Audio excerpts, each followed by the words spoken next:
When you have dark skin, when you have mixed skin, when you look visibly different, and this is true for some people from Hungary, from Poland. I've met many different people. You can tell there's this thing where people have said, you don't look American. Where are you from? Regardless of skin tone.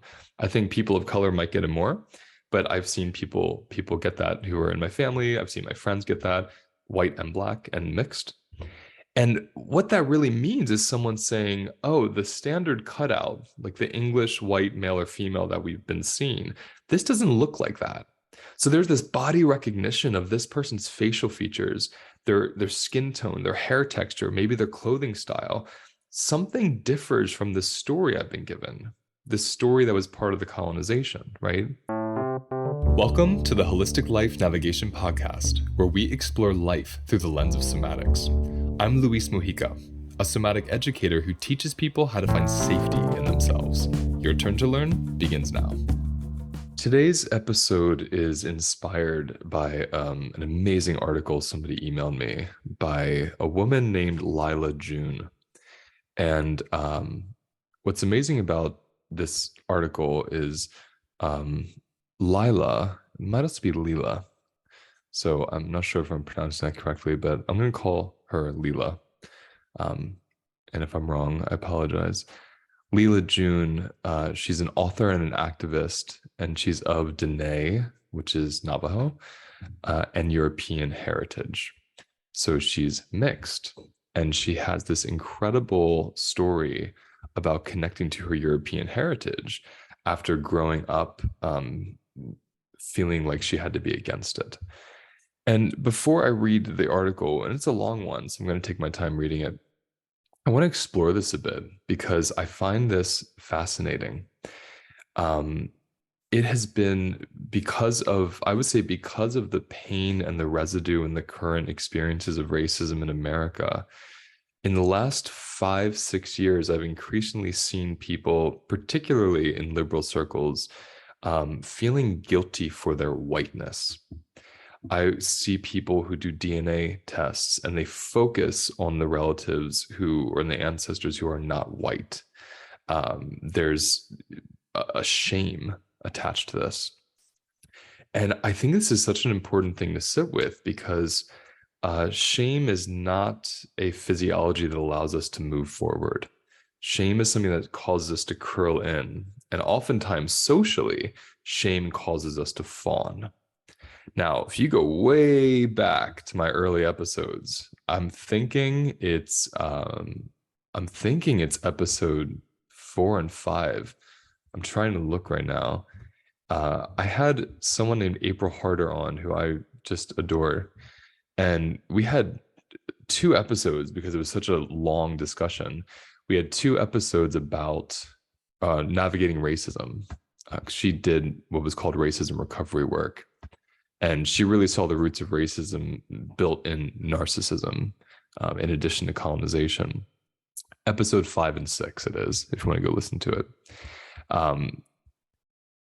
One thing we talk about in these episodes, and something I've worked on with companies and individuals and therapists and teachers, is the reflex for people who identify as white when they're in a room with each other or with people of color, the reflex to put themselves down, that to be opposed to racism, they are going to self-hate and they're going to even disconnect themselves from their ancestors or talk badly about them. And I always saw this as a fawning response. There's a term for it called performative allyship, where you put up a Black Lives Matter flag, or you put up a rainbow flag, or you put up, hate has no home here, whatever it is, just to kind of signal that you're virtuous or you're politically correct or you're on the right side of history, kind of thing, without actually embodying what it is and having a practice and understanding in it. And so I think this experience that I see a lot and started noticing in my own body around denying and disliking your whiteness is dangerous, because when you are walking around with shame and any kind of self-hatred, you're unable to truly authentically connect to the people around you. There's a part that's performing out of the shame, and there's a part that's freezing from the shame. So, how do we hold this space? What I find fascinating when I think of colonization, one thing that made colonization and essentially the last several centuries in America so successful in terms of domination and control over certain peoples is the invention of race. So we lost place, right? We lost land origin. We lost individual indigenous tribes, groups, peoples, and how they related to a place. And what we gained was a color. So you were no longer Irish. You were no longer French. You were no longer Italian. You were no longer Portuguese. You were white. You were no longer Nigerian. You're no longer Jamaican. You're no longer Puerto Rican or Haitian. You were Black. And then there's even greater nuances under Asian. I would say the same thing for Hispanic and Latino. No longer Mexican, no longer Spanish, no longer Puerto Rican, no longer Cuban, Hispanic.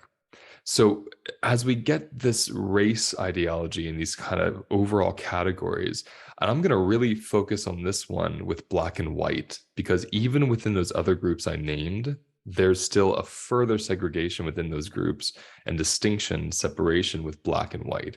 Within the Latino community, there are white Latinos and there are Black Latinos. And within that, there's disparity. So it comes down to this white-black binary that was completely constructed. Now, visually speaking, if we take away all construct and we put ourselves in our child mind, I can look at two people, one person has black skin, one person has white skin, and I can notice there's a difference. There's a difference between the two of them. What's learned is not the difference, but the overcoupling. What black means, what white means. Overcouplings, if you haven't heard my previous episodes, again, I'm trying to find it in real time as I speak to you. I'm going to look right now because it's great to refer to these. It really gives you more nuance if you want to pause and look it up or listen to it after. Episode 94 is where I go deeply into overcouplings. Overcouplings are when we attach a general meaning to a person, a situation, in a guaranteed manner. So it's a guaranteed association. Overcouplings are amazing ways to brainwash, condition, train, learn specific things in life.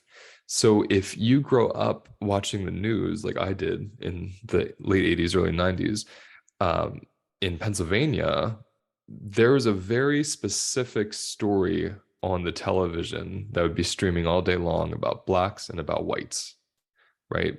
The story with black people was they were either funny or dangerous.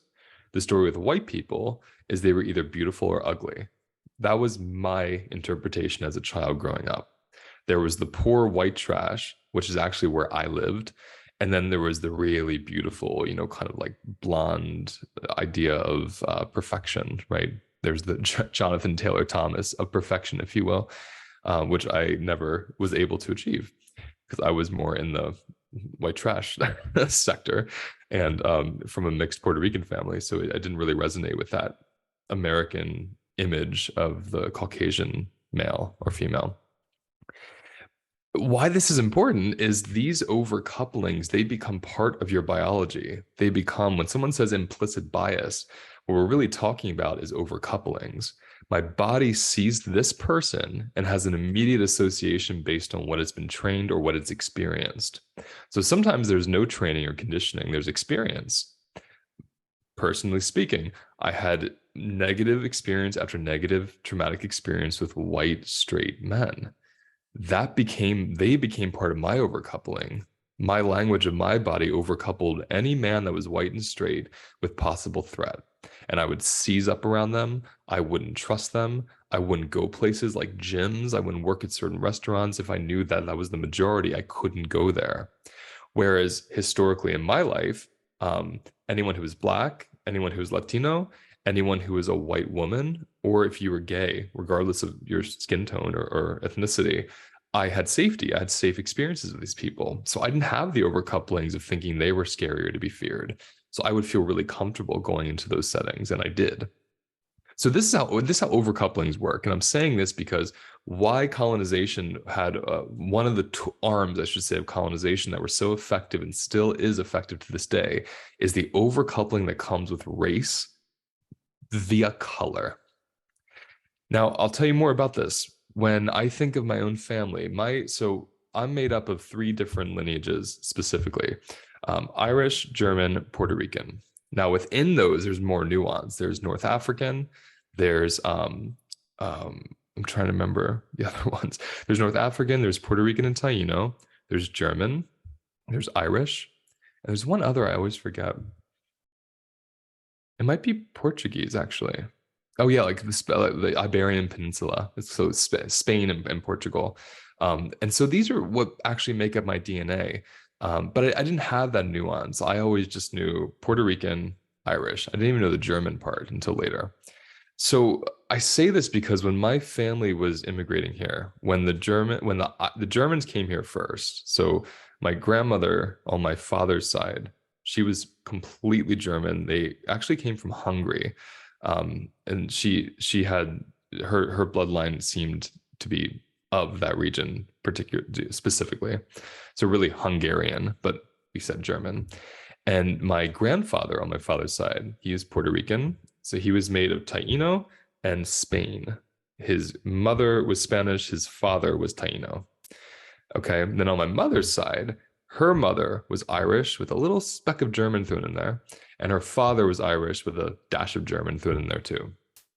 Now, when the Germans came in from my mother's side, they came in during World War One. Now, in America, German was not considered white, it was considered German. And my great grandfather and any family members that came over with him, they changed the spelling of their last name. It was, I think, Rudiger was the German name. They changed it to Rudiger, and they went by, they said they were French. So they actually lied about their ethnicity because Germans were not appreciated. They weren't considered part of the white American future or dream. This is the same for the Irish people. My Irish ancestors that came over were not considered white. They were put in a class that was separate from the American dream and what we were working toward in America, right? So ideally, if you had white skin, spoke English, and you were from England, you fit.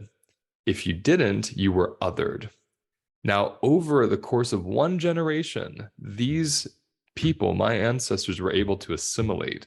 So when they had children, they didn't speak their native language to their children. Their children grew up speaking American English. So in one generation, they lost their accents and they lost their ties to their land. They lost their Germanic roots. They lost their Irish roots. They became Americans. Now, they knew they were Irish. They knew they had some German in them, but nothing was really practiced. I think one of my great uncles celebrated a lot of the Irish holidays still, but it wasn't something that they were deeply embedded with because they became white.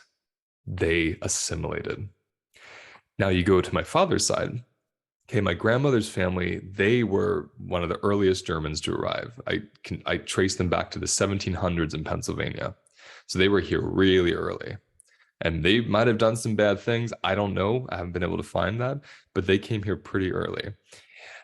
What I love about this story, though, and I'll get there in a minute, my grandfather came over here in the 20s from Puerto Rico, came right over, didn't speak any English, taught himself English with a dictionary and by watching television, listening to the radio. So that's how he learned English, by immersion. And his English was very, very, very small, the amount of words he could use to describe himself and speak. And his accent was very thick. So he relied on his friends and family around him to order food for him, make his doctor appointments, those kind of things, as you know, we all grew up and were able to help him in that way.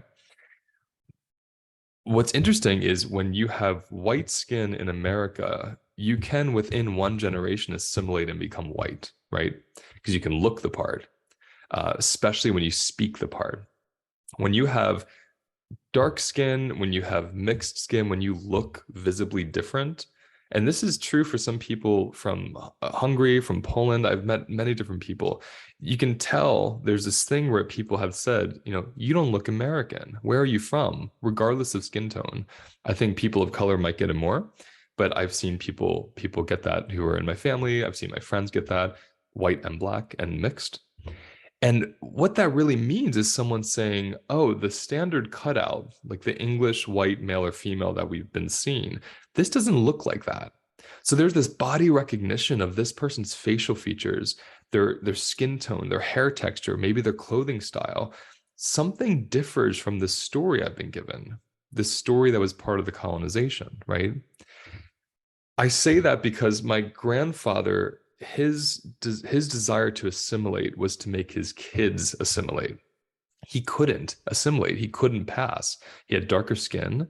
He was very visibly Puerto Rican, and his accent was so thick he couldn't really speak very clear English to people. So he decided that he was going to work really hard, and that was going to be his contribution, his kind of proof of being worthy of citizenship. He was a tenant farmer for years with my grandmother. And I love the story of them because here's this woman that came from a German family who lived in America for hundreds of years. And I think just short of 5 or 6 years after interracial marriage became legal, she fell in love with this man.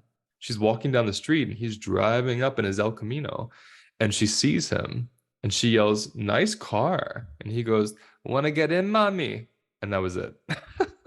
And I love this story because one ancestor who a lot of people would classify as the quote colonizer, possible slave owners in the ancestry of 1700s German Pennsylvania, that the descendants of those people, my grandmother, saw a Puerto Rican man, a man of color, someone that her area and neck of the woods and her era she lived in was highly racist. She felt a draw to this person and she married him and had 2 children with him. And we all descended from this. So this idea of overcoupling whiteness with racist, overcoupling whiteness with the colonizer, or overcoupling whiteness with something bad, that internalized thought of hatred and disgust, it's part of the arm of colonization. One, yes, there can be realities that you have family members who are racist. This is for those of you who identify as white. So you're not making it up that, no, actually, Luis, I do have a racist family and it disturbs me. Absolutely. And that doesn't speak for your whole lineage. What people do now doesn't speak for what they did. Who you are now in your body doesn't speak for what your father did. So this idea of I have to have shame because of what my ancestors did, I see that as very codependent because my grandmother taught me, even though my ancestors and her father was a racist, having this in her family close to her, she transformed that in her lifetime by marrying my grandfather and marrying into a Puerto Rican family and raising mixed kids, one visibly, one white passing, which is my father. So there's much more nuance when we remove white, which is again just a construct that a lot of us are abiding by in the name of trying to deconstruct racism. I think of Morgan Freeman. There's this excellent interview. You can type it in. I think if you just type in Morgan Freeman on race, and he says something like, "Do you want to know how we end racism? I stop calling you a white man. You stop calling me a black man. You call me Morgan Freeman. You see me for what I do in this lifetime." And I thought, brilliant. Because the invention of race, which resulted in racism, all it does is overcouple someone with their color. So you see a black person, you see a white person, and you think you know them.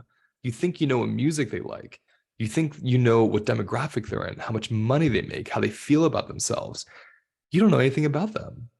So when we remove race and we invite curiosity, we start wondering, what lands did your ancestors come from? What does your body enjoy now? Where are you now? Tell me about you now. And we learn in real time this individual, and we individuate them from this construct of race that we and others have placed them in. We place ourselves in it all the time. So I think there's this really great gift. I've talked about it a lot in the podcast of being mixed, where whether you present white or present mixed, you live between many lands and many worlds and many constructs. So you don't feel comfortable checking white on an application. You also don't feel comfortable just checking Hispanic on an application or just black because you're made of many things. But when you check one of those things, you also activate the overcouplings that come with that based on what society, history, and personal experiences of other people has been lumped into. So I'm going to move on to this article because I think it's just brilliant. And it gives us a really, it gives me, I should say, a really felt wisdom and experience of how we can honor these ancestors who, in a lot of circles, we have called colonizers, we have called oppressors, we have called racists, as if that's all they were. There's parts of them in there. But if you look in the human history, every single ethnic group around the world has practiced some form of oppression or domination and has practiced some form of beautiful, pagan, indigenous rooted loving and belonging. They've all done both, and we all can do both. So let's hear this amazing article from Lyla June. It's titled Reclaiming Our Indigenous European Roots. I spend a lot of time honoring and calling upon my Native American ancestors. I am keenly aware that my father's people hold a venerable medicine as well.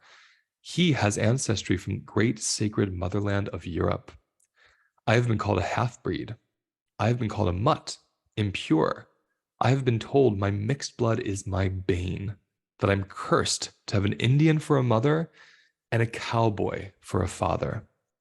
But one day, as I sat in the ceremonial house of my mother's people, a wondrous revelation landed delicately inside of my soul. It sang within me a song I can still hear today. This song was woven from the voices of my European grandmothers and grandfathers. Their songs were made of love. They sang to me of their life before the witch trials and before the Crusades. They spoke to me of a time before serfdoms and before Roman tithes. They spoke to me of a time before the plague, before the Medici, before the guillotine, a time before their people were extinguished or enslaved by dark forces. They spoke to me of a time before the English language existed, a time most of us have forgotten. These grandmothers and grandfathers set the ancient medicine of Welsh bluestone upon my aching heart. Their chants danced like the flickering light of Tuscan cave fires. Their joyous laughter echoed on and on like Baltic waves against Scandinavian shores. They blew worlds through my mind like windswept snow over alpine mountain crests. They showed to me the vast and beautiful world of indigenous Europe. This precious world can scarcely be found in any literature, but lives quietly within us like a dream we can't quite remember. As all this was happening, I peered into the flames of our Dene Hogan fireplace. These ancient European voices whispered to my heart to help me understand. See, our songs are not so different from your Dene songs, they seemed to say with a smile. In this moment, the moment I first acknowledged and connected with my beautiful European ancestors, I could do nothing but cry. It was one of those messy, snotty, shuddering cries where my face flowed over with tears of joy and sorrow. It was the cry of a woman who met her grandmother for the first time. I always wondered where she was, what she looked like, what her voice sounded like, who she was. And now, for the first time, I could feel her delicate hands run through my hair as she told me she loved me. I sobbed and I sobbed and I sobbed. Intermixed in there were also tears of regret. My whole life, I was taught to hide my European side. All I knew was that my father came from Dallas, and that was all I needed to know. These pale skinned mothers and fathers were to be forgotten, I was taught. They carried violence in their blood and avarice in their smile, I was taught. They were rubbish, I was taught. There was no need to ask questions about them or think about them, I was taught. Whenever I wrote down my race on official forms, I would only write Native American as I was taught. But then, as thousands of European ancestors swirled around me and reassured my fearful heart, I wished I had honored them sooner. I wished I hadn't disowned them. I wished I knew how beautiful they were. I wished I could have seen through the thin wall of time that dominates our understanding of Europe. I wished I could have realized the days when Indigenous Europeans were deeply connected to the earth and to kinship. In my mind, I told them I was so sorry for forsaking them. But of course, they didn't care. They only held me tighter and assured me they would be with me to the end. The sweetness of this precious experience changed me forever. I have come to believe that if we do not wholly love our ancestors, then we do not truly know who they are. For instance, I get very offended when people call Native Americans good for nothing drunks, because by saying this, people don't take into account the centuries of attempted genocide, rape, and drugging of Native American people. They don't see the beauty of who we were before the onslaught. And now, I am offended when people call European descendants privileged, good for nothing pilgrims. Because by saying this, people do not take into account the thousands of years the European peoples were raped, tortured, and enslaved. They do not understand the beauty of who we were before the onslaught. They do not understand that even though we have free will and the ability to choose how we live our life, it is very hard to overcome intergenerational trauma. What happens in our formative years and what our parents teach us at the time can be very hard to reverse. They estimate that 8 to 9 million European women were burned alive, drowned alive, dismembered alive, beaten, raped, and otherwise tortured as so-called witches. It is obvious to me now that these women were not witches, but were the medicine people of old Europe. They were the women who understood the herbal medicines, the ones who prayed with stones, the ones who passed on sacred chants, the ones who whispered to me that night in the Hogan, the ones who whispered to me that night in the Hogan. This all-out warfare on Indigenous European women not only harmed them, but had a profound effect on the men who loved them. Their husbands, sons, and brothers. Nothing makes a man go mad like watching the woman of his family get burned alive. If the men respond to this hatred with hatred, the hatred is passed on, and who can blame them? While peace and love are the correct response to hatred, it is not the easy response by any means. The indigenous cultures of Europe also sustained forced assimilation by the Roman Empire and other hegemonic forces. In fact, it was only a few decades ago that any Welsh child caught speaking Welsh in school would have a block of wood tied to their neck. The words WN were there inscribed standing for Welsh not. This kind of public humiliation will sound very familiar to any Native Americans hearing this who attended US government boarding schools. Moreover, our indigenous European ancestors faced horrific epidemics of biblical proportions. In the 1300s, 2/3 of indigenous Europeans were wiped from the face of the earth. The Black Death, or bubonic plague, ravaged entire villages with massive lymph sores that filled with pus until they burst open. Sound familiar? The parallels between the genocide of indigenous Europeans and Native Americans are astounding. It boggles my mind that more people don't see how we are the same people who have undergone the same spiritual assault. The only difference between the red story and the white story is we are in different stages of the process of spiritual warfare. Native Americans are only recently becoming something they are not. They are only recently starting to succumb to the temptations of drugs, alcohol, gambling, self-destruction, and the destruction of others.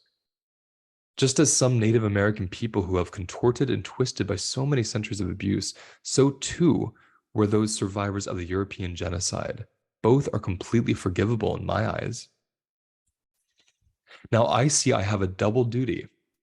I must not only honor and revitalize my Dene culture, but also that of my European ancestors. This ancient indigenous European culture is just as beautiful as Native American culture and was just as tragically murdered and hidden from history books. And so, some years later, armed with this new understanding, I traveled to Europe. I scaled a beautiful mountain in Switzerland to see if I might hear hints of ceremonial songs in the wind. I stepped upon the earth guided by those grandmother and grandfather whispers. I plucked a strand of hair from my scalp and placed the offering upon the earth, still wet from morning dew. I ambled through the forests, enchanted by the new sights and smells, and I did see glimmers of visions of the villages of yesteryear. And they were full of earth people living out harmonious community, and they had beautiful music. As the sun went down, I fell back on the grass and looked up to the sky. At the time, I was going through a very painful separation from a person I loved. To my surprise, it felt as if the earth was pulling all the sorrow I was carrying down into her core, where she could transform it into beauty. The sky was speaking to me about how I didn't need to worry, that I would be happy again one day. The earth and the sky healed me that day from the great weight I had carried for months. It was a special reunion with the mountains of my foremothers. My mountain experiment yielded astounding results. The great sacred motherland of Europe is still alive and breathing and waiting for her children to come home. She is waiting for us to ask her for songs so that we may sing to her once again. She is waiting for us to scratch past the surface of time into the BC period when our languages were thriving and our dancing feet kissed the face of the earth. She is waiting. She is waiting for us to remember who we are. If you hold this descent, or any forgotten descent for that matter, I'm asking you to join me in this prayer to remember who we are. I have a feeling this prayer will heal the world. In 2009, archaeologists came across a female effigy believed to be the goddess of the earth, buried inside of German soil. The radiocarbon dating tests came back. They indicate that this clay deity was molded by European hands 40,000 years ago. 40,000 years ago. This is the time she beckons us to. This is the world she hopes we will remember, where man and woman alike held the soil in their hands and saw the value and sanctity of women and of the Mother Earth. This is the world that still flows through our veins, however deafened we have become to it. With prayer, we can learn to hear it once again. I compare this earth-based indigenous European culture to the witch-burning psychosis of the first and second millennia. I cannot help but ask myself, when and how did this egalitarian, earth-loving, woman-honoring culture become the colonial genocidal conquerors that washed up on American shores? Could it be that our beloved indigenous European ancestors were raped and tortured for so many thousands of years that they forgot who they were? Could it be they lived in a pressure cooker of oppression for so long that conquer or be conquered is all they knew? Yes, I believe so. Our task is to shake the amnesia, to not be ashamed of Europeanness, but to reclaim our beautiful grandmothers, to reclaim our venerable grandfathers, to reclaim our lost languages, our lost ceremonies, our lost homelands, and become one with great sacred motherland of Europe once again. The European diaspora is spread all throughout the world, searching the planet for something that lives inside. I promise you will hear it when you climb the mountains of Switzerland, of Scotland, of Tuscany, of Hungary, of Portugal, of the great sacred motherland of Europe. Just because bad things happened upon her bosom does not mean she is bad. Our task is to honor our ancestors, even those who caved beneath the weight of systemic destruction and became conquerors themselves. Our task is to remember that we are those beautiful earth people, the ones who love and prayers were so strong, the ones whose love and prayers were so strong that they could carry 25-ton bluestone monoliths for miles and miles and build the sacred place of prayer known as Stonehenge. That is who we are. When we remember this, the healing of our lineages come full circle. When we remember this, we will no longer need to borrow spiritual practices from other cultures, although that can be very helpful when there's nothing else to hold on to. When we remember this, we will remember that the fates of all beings are intertwined with our own. When I remembered this, I found wholeness in myself. No longer a half-breed, but a daughter of two great lineages, two great rivers, that ran together to make one precious child. This is the story of how I became whole. Some days it feels like both fire and water live within me. They dance and swirl around one another. In the morning when I wake up, each bows to the other, honoring themselves as equals, as beautiful. When I go to sleep at night, they wish each other good dreams. They teach me how it could have been when Columbus first stepped upon Taino's shores, a meeting of two long-lost brothers, embracing each other and celebrating their unique cultures. They teach me how things can be for our children in the future. Because that's what matters most, doesn't it? Not how the story goes, but how it ends. We each hold a pen.